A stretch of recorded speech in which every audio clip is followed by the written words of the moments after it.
When you do something for long enough, you tend to recognize patterns, right? And that helps you differentiate between what is working well and what isn't. Self-growth has been that for me. You've seen that being documented publicly for the last 4.5 years online, but that's been a huge point of emphasis for a very, very long period, ever since my parents went through a very nasty divorce 10 plus years ago, and they suffered with their mental health. We as a family struggled financially, and it was at that point I took it upon my own shoulders willingly to provide for my family one day. And although that set heavy on my shoulders at certain points of my life, now that I'm on the other end of it and I've been able to provide for my family in ways that I could have only dreamt of, I have learned a lot. I want to share those learnings with you. This is going to be a video about the 7 lessons all about personal growth and where your attention should be best put for the most utility, right? There's a lot of noise out there. There's a lot of distraction, but I want to be telling you exactly what I've learned and how you can take practical action in ways that matter. My name is Jun Yu. If you're new to the channel, welcome. If you're returning, welcome back. I know that this is a different scene than we're normally accustomed to. I'm usually at my desk, but I'm currently traveling in London, where this video sat heavy on my heart. I felt that this was something that I wanted to share. It was something that I thought about a lot on my 8-9 hour flight, so I hope that you enjoy it. If you've seen any of my concepts to this point, you know it's all about the internal foundation first. When you can have that strength cultivated internally and you can be able to set your eyes on that on a daily basis, great things tend to happen when you can stack those wins up over the long run. And that is going to be lesson number 1. It's your mental, it's your physical, it's your spiritual, and it's your honest accountability wins that you achieve daily. I had just created a video about this in terms of designing a life that you're obsessed with. There was writing prompts and exercises so that you can come out of it identifying your exact wins that you can achieve. So I highly recommend that video. We won't necessarily go into the details again, but this is how you cultivate a life that's aligned to you, not a life that's put onto you as a societal expectations or an expectation that was put onto you by your parents. No, this is an expectation that you have for yourself because you know that it matters to you. This is how you do it. Please go watch that video and achieve those 4 wins. We know that Jun's 4 wins have now become something that has taken this community by storm. A lot of you guys are posting on your Instagram stories. I'm so happy to be able to celebrate you in the eyes of 5 million plus people where we share your stories all the time. So you guys are doing a fantastic job. And if you haven't started on it yet,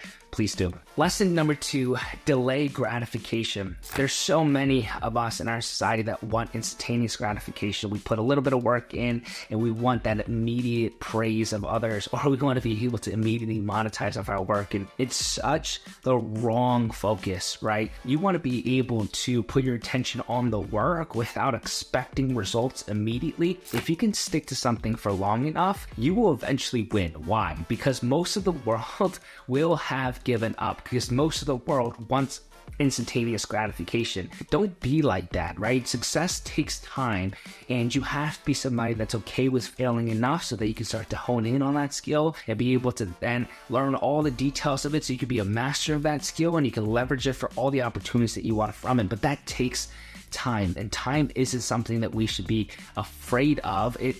Everything requires that if you want true established credibility in that domain. So don't run away from it. It's hard work, but it's hard work in the way that matters, and it's going to pay dividends in the long run. Don't shortcut it. Don't look for the instantaneous gratification. It will cost you more than it will help you in any measure. Lesson number 3, do not follow the crowd. This is a point of conversation where I say it's the few versus the many, and I say the few as in those that have been able to achieve highly successful lives. And I don't mean success in the way that most people define it, and I've said this over and over and over again. It's not about the fame, status, and money that most people equate success to, but instead I define it as somebody that's living a life that's fulfilling to them, that's aligned with them. And most people don't do that because they never ask themselves the question of, hey, why am I doing this, right? Why am I even trying to pursue this job so heavily? Like, where's my own passion? What is my purpose? And these questions tend to be put under the rug because they're hard questions to answer. They're very uncomfortable, but they're meant to be, right? And most people don't. And those are the individuals that follow the crowd. They just pursue things mindlessly.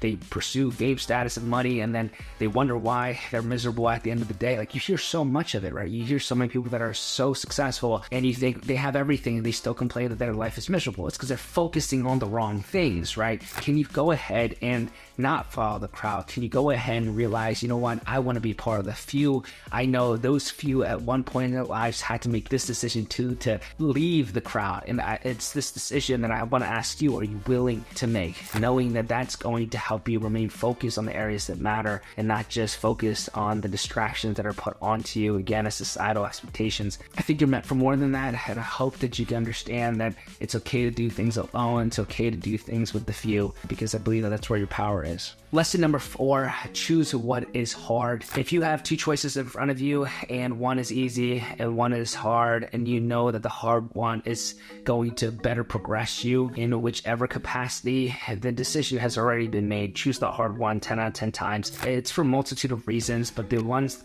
that tend to be already talked about, I won't necessarily address. I'm going to address this idea of building habit when it comes to making uncomfortable decisions. These are truly things that happen all the time. We as human beings make 10,000 decisions, a lot of them subconscious, and a lot of us tend to make decisions that are comfortable for us. But if you get the habit of saying, you know what, I got to run 4 miles and I just traveled 10 hours, I haven't slept in 36 hours, and I just spent all the day moving. The last thing I want to do is that 4-mile run, but I'm still going to do it, right? It's about curating this mindset where it's always about choosing the difficult one, not because people are going to think that you are normal. People are going to think that you're crazy, but it's when you can choose the difficult decisions over and over and over again that you build habit towards it. So when you're making these decisions, whether they're subconscious or not, you ultimately choose the one that's going to actually better progress you. I'm not always saying that it's always the most difficult path that's going to further progress you, but if you get in the habit of appreciating the difficulty, then you're going to actually give both sides a fair chance, instead of what most people do is immediately choose the comfort route and make excuses and try to validate themselves for not choosing the hard run. Don't be like that. You got those two decisions, you know which decision to make, okay? Lesson number 5, telling everyone your plans. This is something that I find happens a lot, especially in the social media world, where people will post on their stories and say, hey, I'm gonna do X, Y, and Z, watch me. And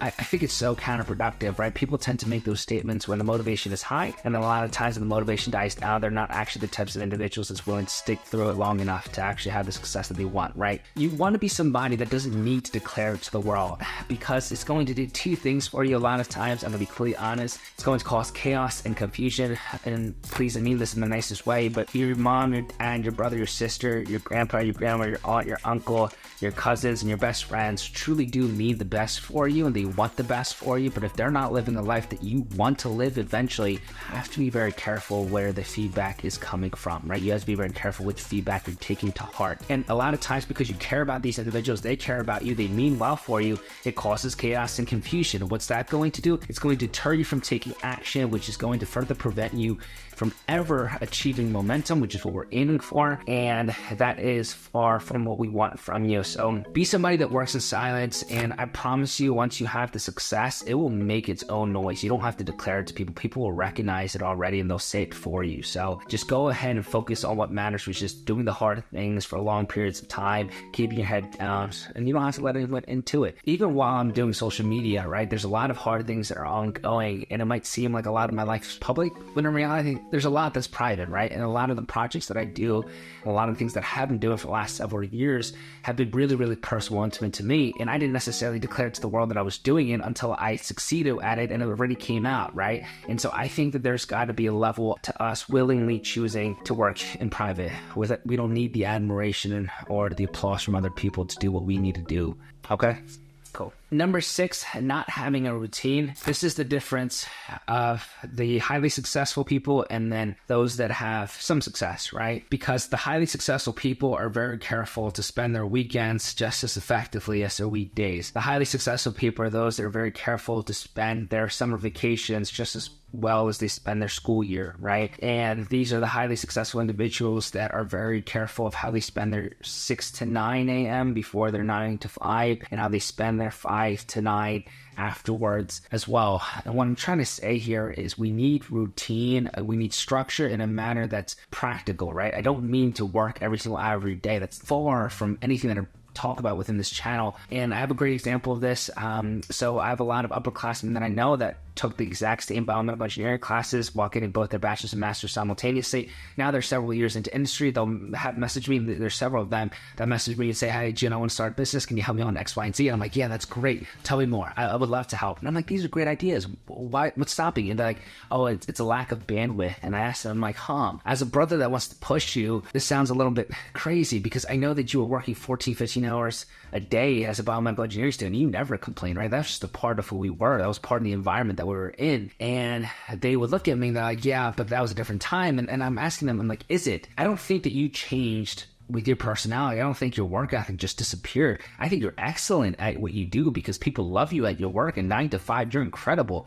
But man, do I think that we can improve upon your 6 to 9 and what you do from 5 to 8, right? I think there's things that we could add there that could be a little bit more high utility. And it could be even just 30 minutes or an hour a day spent towards that business over 365 days in the year. That's going to compound, right? And it's why not? Why not do that? If you have such a great idea, why not put your effort towards it on a daily basis with a little bit of structure, right? So stop spending your weekends. It's completely different for your weekdays because you're like, oh, this is my time to take off. Yes, have the time to relax and recharge and enjoy yourself, but don't lose structure. Don't just start waking up at 10 a.m.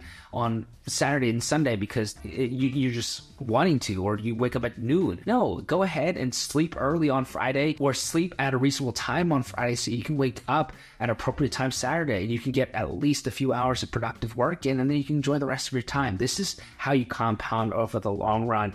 So having an ability to have a routine even when most people are off will really set you apart. Number 7, creating opportunities is always your responsibility, but this should be music to your ears. You don't ever want somebody to dictate what type of opportunity you have, right? You want to be in control of that. Here's an example that all of us can resonate with. There's such an emphasis, right, on which school you go to because of how prestigious it is, and then thinking that that name or that name of the college on your degree will help you differentiate massively across your competition. And there's truth to that. There's legitimacy to that to a certain extent, but I will always argue it's more important what you do there, right? It's about the networking that you do. It's about the projects that you get involved in. It's about the internships that you complete. It's about the type of body of work you curate, and it's about the opportunities that you build in your free time. That's why the learning system is there. The learning system is for you to do your academics at the highest level while doing it extremely efficiently, so you have the bandwidth to be able to have success in other domains. And I would choose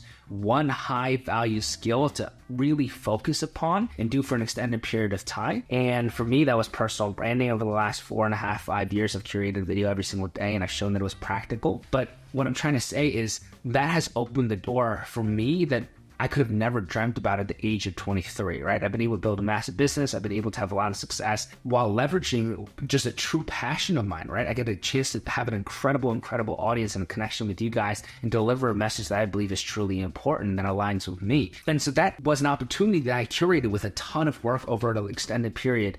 And I truly believe it's up to you to take hold of whatever opportunity is important to you that you eventually want to live out. Find a skill that associates with that and work tirelessly at it, right? If you can do that in the free time where other people are taking off, and you can just have that 1 hour, 1.5 hour, that 30 minutes, even that 20 minutes, 15 minutes, and that's why the mental wins 15 minutes associated with that skill. Again, those types of efforts compound over the long run. So please take control of your own opportunities. I believe that you can have massive success. In our mentorship program in the last few weeks, we're covering personal branding. We're doing workshop calls around it and helping these individuals do what I've been able to have success in. But if personal branding isn't for you, find whatever you want to do and just make a decision. You're probably gonna have a ton of options. Just choose one, work on it for a long period of time, see what that's going to build for you, and then you can always build upon and adapt to whichever new situation you find yourself in with a different skills as well. So stop waiting for the perfect time to create your opportunities. It's right now. All right,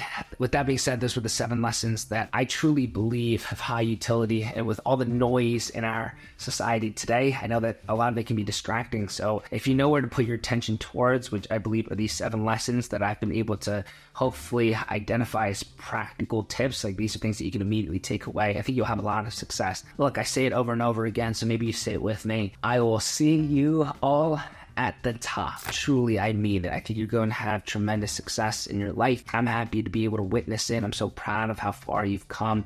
You have such great things coming your way, and you are going to absolutely look killer once you do. So I love you guys so much. Please take care, and I'll see you in the next one.